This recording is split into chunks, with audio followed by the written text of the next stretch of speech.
Indian perspective on it? Mostly, he's taking a day off from investigating scandals in Indian society and exposing corruption to the entire subcontinent. Well, but apply your brain, sir, to these sort of questions for now a that minute or two. you've portrayed me as some kind of journalistic Robin Hood. I liked Sam's presentation incredibly.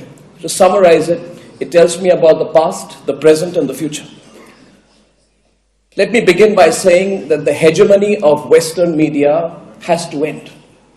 Western media has had it too good for too long, and it has ruined the balance of power that's required, not just in politics and society. I was told you were a shy and retiring journalist.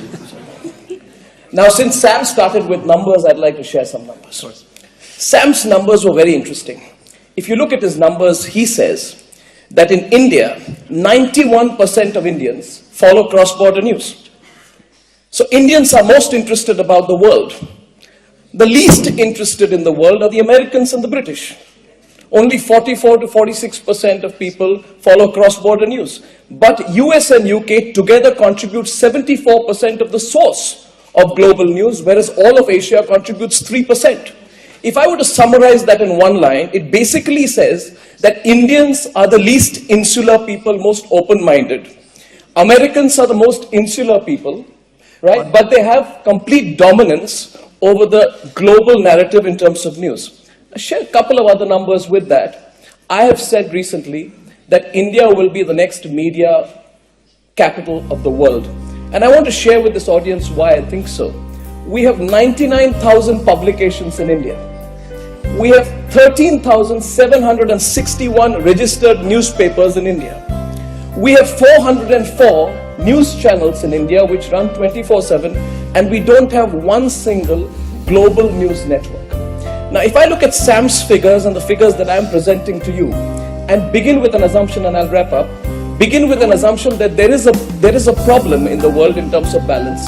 It is from countries like India, which speak English, which are democracies, where the challenge to the global news hegemony is about to come. And I just think it's so necessary. From a balancing of power perspective, the Americans are very concerned about the entry of Russia into the Middle East.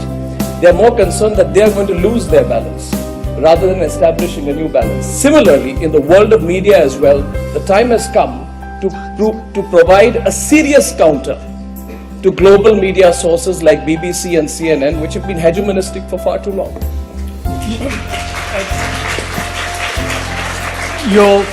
In a few more moments, you will be every bit as popular in Moscow as you clearly are in Delhi.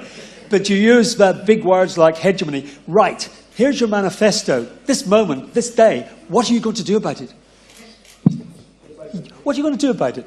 You've given numbers that talk about balance and hegemony. Yeah.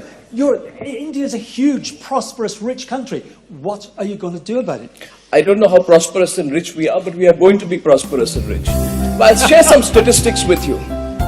Look at the potential of a country like India. Today we have 100 million mobile phones in India. 3 years from now, we'll have 500 million mobile phones in India. With respect, that was not my question. Okay. You say the gap is in India's international reach, yes, and the insularity of the UK and the US. What are you, as an Indian media executive, going to do to redress the international balance, if at all? The first thing that I would do would be to remind the Americans of what they have done in the last 20 years in the world. As the Chinese Premier Zhou Enlai said about the Americans, one of the delightful things about Americans is they have absolutely no historical memory.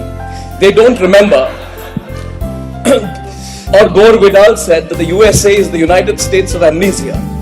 The fact of the matter is that you must remember today, and I'll only ask one question to this audience.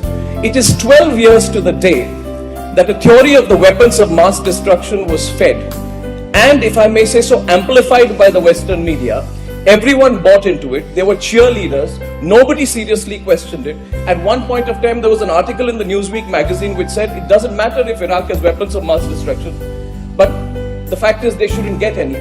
So what I'm going to do, in a very succinct reply to your question, is to restore the balance by creating a global media environment that is not located out of Washington, New York, or London. You create that global capital, you'll have a balance of power. 10 years back, you would have never imagined that India would be the software capital of the world. Today, we are the software capital of the world, and I think that's where we are headed. Right. I think you've set out your stall extraordinarily well. I will return to some of the details of it later. And you're the representative of the BBC hegemony, inflicting your views on the world. Come on, woman, defend yourself, and also tell us a bit. About your reaction to the research in a slightly more serious manner.